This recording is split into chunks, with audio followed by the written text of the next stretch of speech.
File dikompilasi dalam narasi audio bertujuan untuk memudahkan pembaca memahami arti artikel ini terutama bagi mereka yang memiliki waktu terbatas untuk membaca karena kesibukan aktivitas masing-masing. Mohon berikan klik like dan share serta subscribe. Terima kasih. Dalam Islam, pemimpin adalah perisai tempat umat berlindung padanya. Rasulullah SAW bersabda, "Ayuro sesungguhnya seorang imam itu, laksana perisai.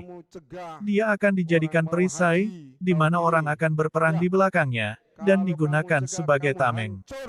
Jika dia memerintahkan takwa kepada Allah SWT, dan adil, maka dengannya, dia akan mendapatkan pahala. Tetapi jika dia memerintahkan yang lain, maka dia juga akan mendapatkan dosa azab karenanya." Hari Bukhari dan Muslim. Negara Islam wajib menjaga akidah umat Islam dari berbagai penyimpangan, pendangkalan, serta penyesatan sebagaimana syariat Islam berfungsi menjaga agama, akal, jiwa, harta, dan keamanannya. Dalam hal menjaga agama, Islam memberikan toleransi terhadap pemeluk agama lain. Agama lain dapat hidup berdampingan dengan tenang bersama kaum muslimin di bawah naungan Islam.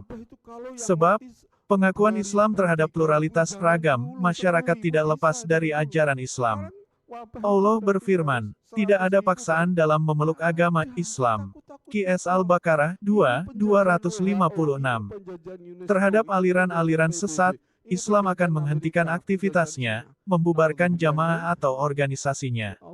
Adapun orang-orang yang terjebak pada aliran sesat tersebut, Islam akan memberikan pendampingan berupa pembinaan hingga ia kembali pada akidah yang lurus, memberikan pemahaman, menjelaskan kesesatan dan kepalsuan ajaran tersebut dengan bukti dan argumentasi yang mampu memuaskan akal pikiran dan perasaannya, serta mendorong agar mereka melakukan taubatan nasuha.